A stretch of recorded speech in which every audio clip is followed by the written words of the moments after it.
현금을 쥐고 있는 너에게 마음 편함 뒤에 숨겨진 불편한 진실. 솔직히 말해보자. 시장이 막 흔들릴 때 통장에 현금 두둑하게 쌓아둔 사람들 보면 부럽지. 나는 진짜 솔직히 많이 부러웠어. 주가가 빠지든 말든 표정 하나 안 변하고 뉴스에서 폭락, 위기 이런 말 나와도 그냥 고개 끄덕이면서 넘길 수 있을 것 같잖아. 속으로 이런 생각도 들더라. 와, 쟤네는 손실 걱정 없겠다. 마음은 진짜 편하겠다. 괜히 내가 더 초조한 사람 같네. 근데 시간이 좀 지나고 나도 직접 투자해보고 주변 사람들 몇 년 동안 지켜보다 보니까 어느 순간 이런 문장이 머릿속을 세게 때리더라. 현금을 쥐고 있으면 마음은 편할지 몰라도 나중에 결과는 불편할 거다. 이 말 처음 들었을 때 솔직히 좀 거슬렸어. 아니, 현금이 왜 문제야? 현금이야말로 제일 안전한 자산 아니야? 요즘처럼 금리 높을 때 은행 이자만 받아도 괜찮은 거 아니냐고. 맞아. 이론적으로만 보면 틀린 말은 아니야. 나도 예전에는 그렇게 믿었고 지금도 시장 안 좋을 때면 이 말이 틀린 것처럼 느껴질 때가 있어. 근데 이 말이 왜 점점 이상한 소리가 아니라 불편한 진실처럼 느껴지는지 오늘은 진짜 너한테 속 깊은 이야기 하듯이 천천히 길게 풀어보려고 해. 현금의 달콤한 유혹과 그 유혹 뒤에 숨겨진 차가운 현실을 10가지 관점에서 같이 뜯어보자. 첫 번째, 현금 때문에 마음이 편한 이유. 결정 안 해도 돼서. 우리가 현금 쥐고 있을 때 왜 그렇게 마음이 편할까? 답은 의외로 간단해. 아무 결정도 안 해도 되거든. 지금 사야 하나 말아야 하나 고민할 필요도 없고 떨어질까봐 밤에 잠 설치지 않아도 돼. 뉴스에서 시장이 난리라고 해도 나는 아직 안 들어갔어. 이 한마디면 끝이지. 이 상태가 주는 안정감은 생각보다 진짜 강력해. 솔직히 말하면 이 편안함은 꽤 중독성이 있어. 다른 사람들은 기회 놓칠까봐 불안한 마음을 얘기하지만 현금 많은 사람들은 움직이는 것에 대한 두려움에 시달리는 경우가 많아. 결정 자체에서 오는 피로를 피하고 싶은 거지. 문제는 말이야, 우리 인생에서 가장 위험한 상태 중 하나가 바로 결정을 미루는 상태라는 거야.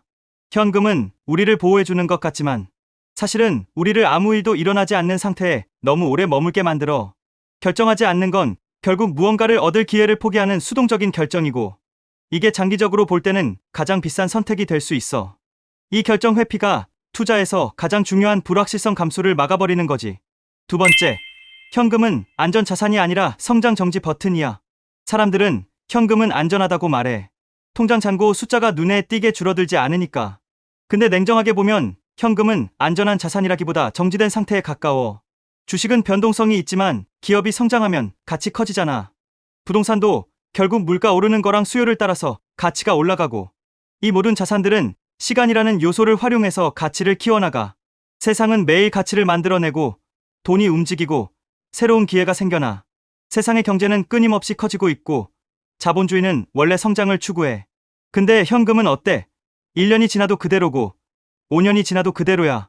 현금의 통장 숫자는 그대로지만 그 돈으로 살 수 있는 능력, 다시 말해 실질 가치는 시간이 지날수록 떨어진다고. 세상의 모든 가치 창출 열차가 앞으로 달려가고 있는데 현금만 플랫폼에 서서 조금만 더 기다려볼까 이러고 있는 셈이야. 이 정지 버튼은 당장의 위험은 피하게 해주지만 장기적으로 잘 살 수 있는 길에서는 영구적으로 이탈하게 만들어. 투자에서 제일 중요한 힘인 복리가 작동할 기회 자체를 스스로 막는 행동이지. 복리의 마법은 시작조차 못 해보고 끝나버리는 거야. 세 번째, 물가 상승은 조용하고 치명적인 도둑이야. 현금 쥐고 있을 때 사람들이 가장 만만하게 보는 게 바로 물가 상승이야. 물가 상승은 무섭지 않아. 왜냐하면 너무 조용하거든. 갑자기 통장에서 돈을 빼가지도 않아. 대신 똑같은 돈으로 살 수 있는 것들을 하나씩 줄여버리지. 작년에는 이 돈으로 외식 2번 했는데 올해는 1번 하고 끝. 10년 전 이 돈으로 살 수 있던 차가 이제는 작은 차도 사기 힘들어. 통장 잔고는 그대로인데 생활에서 느끼는 건 분명히 더 궁핍해져. 현금 들고 있다는 건 이 상황에서 아무 대응도 하지 않는 선택인 거야. 물가 상승은 정부나 은행이 완벽하게 통제할 수 있는 범위를 넘어서는 거대한 경제 현상이야. 이건 현금 가진 사람에게는 지속적으로 내는 세금과 같아. 소득세처럼 눈에 보이는 게 아니라 구매력이 떨어지는 은밀한 방식으로 우리의 재산을 조금씩 야금야금 먹어치우는 거지. 물가 상승률이 3%라고 가정해봐. 내 현금은 매년 3%씩 실질 가치가 하락하고 있는 거야.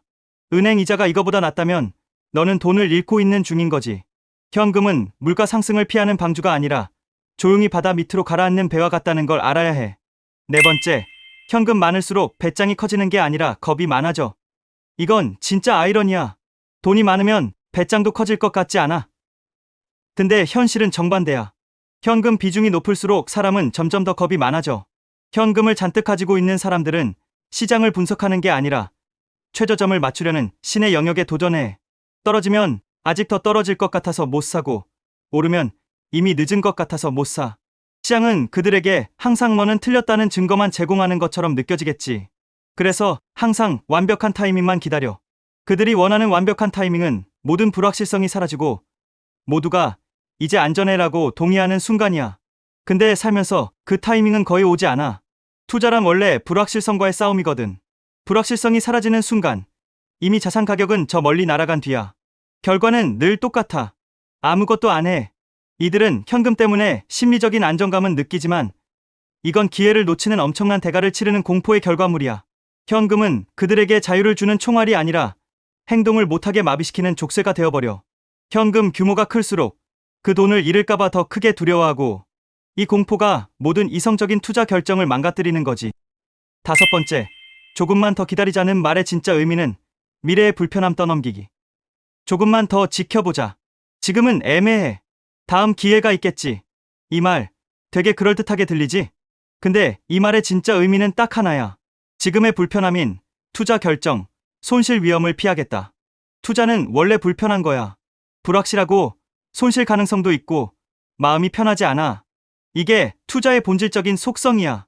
높은 수익률은 그만큼 높은 불확실성과 변동성을 감수한 대가로 주는 보상이지. 근데 그 불편함을 지금 피하면 피할수록 그 비용은 미래로 넘어가. 미래의 너는 지금의 내가 회피한 불편함의 대가로 더 비싼 가격, 더 적은 시간, 그리고 더 큰 심리적 압박을 감수해야 할 거야. 현금 보유는 현재의 불편함 미루기이고 이건 이자가 붙어서 더 커진 불편함 청구서를 미래의 나에게 넘기는 행동과 같아. 지금 편한 게 미래의 불편함을 복리로 키우는 꼴인 거지. 여섯 번째, 기회비용은 눈에 안 보이니까 더 무서워. 손실은 바로 눈에 보여. 주식 계좌의 파란색 숫자는 고통스럽잖아. 그래서 아프지. 근데 기회비용은 안 보여. 그래서 무시하게 돼. 기회비용은 내가 선택하지 않은 다른 선택지에서 얻을 수 있었던 잠재적인 이익이야. 현금 보유의 기회비용은 현금이 투자되었더라면 벌었을 자산 증식의 총액이야. 문제는 이게 시간이 지나면 복리로 엄청나게 커진다는 거야. 1년 동안 안 한 투자는 단순한 기회 상실, 3년 동안 안 한 투자는 복리 성장의 초기 단계 상실, 10년 동안 안 한 투자는 복리의 마법이 극대화되는 황금기 상실. 이건 단순히 못 번 돈이 아니라 시간을 버린 결과야. 현금 보유는 내 자산을 성장이 멈춘 상태로 묶어두는 거랑 같아. 장기적으로 투자한 사람과 비교했을 때 너는 단순히 덜 번 거지 아니라 재산의 격차가 기하급수적으로 벌어지는 걸 경험하게 될 거야. 눈에 안 보인다고 비용이 아닌 건 아니지. 기회비용은 재무적으로 가장 치명적인 독약일 수 있어. 일곱 번째, 현금은 우리의 시야를 점점 짧게 만들어. 현금 비중이 높을수록 우리는 하루하루의 시장 움직임에만 집착하게 돼. 오늘 지표, 이번 달 뉴스, 다음 주 이벤트, 언제 들어갈까? 이 생각만 계속하다 보면 시야는 점점 짧아지지. 이러다 보면 단기 매매 중독에 빠지기 쉽고 장기적인 가치 투자와는 거리가 멀어져. 단기적인 시각은 잡음에만 반응하게 해. 시장은 매일 수많은 뉴스와 변동성을 쏟아내지만 그중 장기적인 자산 가치에 영향을 미치는 진짜 신호는 아주 일부에 불과해. 현금 보유자는 신호를 걸러내기보다 들어갈 완벽한 타이밍을 찾기 위해 잡음을 증폭시키는 거지. 반대로 이미 투자한 사람은 5년, 10년, 20년의 기업의 펀더멘털과 장기적인 경제 성장을 봐. 그들에게 하루 변동성은 중요하지 않아. 중요한 건 기업이 앞으로 10년 동안 더 큰 가치를 만들 수 있느냐지. 현금의 유혹은 투자자의 시계를 초 단위로 돌려놓고 미래를 못 보게 눈을 가리는 꼴이야. 진정한 부를 쌓는 건 시간과 인내가 만들어내는 장기적인 게임이라는 걸 기억해야 해. 여덟 번째, 지금 편한 선택은 반드시 나중에 불편해져. 불편한 보존의 법칙. 이건 투자만의 얘기가 아니야. 우리 삶의 모든 영역에 적용되는 불편한 보존의 법칙 같은 거야. 지금 편하려고 운동 안 하면 나중에 몸이 불편해지고, 지금 편하려고 공부 미루면 나중에 선택할 수 있는 게 줄어들고, 지금 편하려고 청소 안 하면 나중에 더 큰 대청소를 해야 해. 투자도 똑같아. 지금 마음 편하려고 미루면 나중에 내 통장 숫자가 불편해져. 현금 보유의 편안함은 일종의 대출과 같다고 봐. 현재의 내가 편안함을 빌려 쓰고 미래의 내가 원금과 복리 이자를 합친 불편함을 갚아야 하는 거지. 미래에 겪을 불편함은 단순히 돈을 잃는 고통이 아니라 이미 되돌릴 수 없는 시간과 은퇴 시기 지연, 그리고 생활 수준의 제약이라는 형태로 나타날 거야. 내가 현금에 안주하는 매일매일은 미래의 내 자유를 조금씩 갉아먹는 행위임을 명심해야 해. 아홉 번째, 진짜 안정은 현금이 아니라 시스템에서 나와. 진짜 마음 편한 사람들은 현금이 많아서 편한 게 아니야. 물론 돈도 많지만 그들의 진짜 안정감은 현금 자체가 아니라 시스템에서 나와. 자동 투자 시스템. 매달 정해진 금액이 감정 없이 자동으로 분산 투자되도록 해. 규칙적인 습관. 시장이 흔들려도 일희일비하지 않고 정기적인 조정 외에는 계좌를 자주 안 보는 습관. 시장을 이기려 하지 않는 전략. 전체 시장 지수처럼 넓은 자산에 투자해서 개별 종목의 위험을 최소화하는 전략. 비상금 및 투자금 명확히 분리. 단기 생활 자금과 장기 투자. 자금을 완전히 분리해서 투자가 생활에 미치는 심리적 압박을 없애는 거지. 이런 감정이 개입되지 않는 구조가 사람을 편하게 만들어. 그들은 완벽한 타이밍을 기다리지 않아. 그저 꾸준히 시장에 참여할 뿐이야. 진짜 안정은 통장 잔고에 정지된 숫자가 아니라 시간이 지날수록 자산이 스스로 불어나는 역동적인 시스템에서 오는 거야. 열 번째, 현금은 집이 아니라 대기실일 뿐이야. 현금은 필요해. 비상금도 필요하고 기회를 잡을 총알도 필요하지. 비상금, 6개월치 생활비 정도. 이건 절대로 투자하면 안 되는 돈이야. 전략적 현금, 시장이 크게 떨어졌을 때 매수할 수 있게 준비해둔 돈.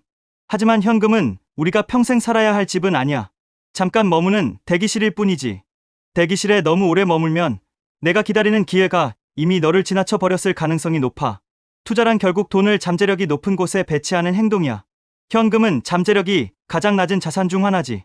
우리는 살기 위해 집으로 돌아가야 하듯이 우리의 자본도 가치를 창출하는 생산적인 곳으로 끊임없이 움직여야 해. 현금은 목적지가 아니라 잠깐의 휴식처라는 사실을 명확히 인식해야 해. 마지막으로 정말 하고 싶은 말. 투자는 용감한 사람만 성공하는 게임이 아니야. 조금 불편함을 감수한 사람이 시간의 보상을 받는 게임이야. 지금 현금을 쥐고 있어서 마음이 너무 편하다면 딱 한 번만 스스로에게 물어봐. 이 편안함의 비용은 누가 내고 있는 걸까? 대부분의 경우 그 비용은 미래의 너가 내고 있어. 그리고 미래의 너는 분명 이렇게 말할 거야.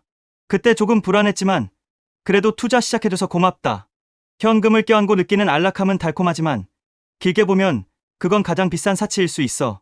지금 당장 아주 작은 불편함이라도 감수하고 내 자본을 대기실에서 꺼내서 성장의 장으로 옮겨놓는 용기가 필요해.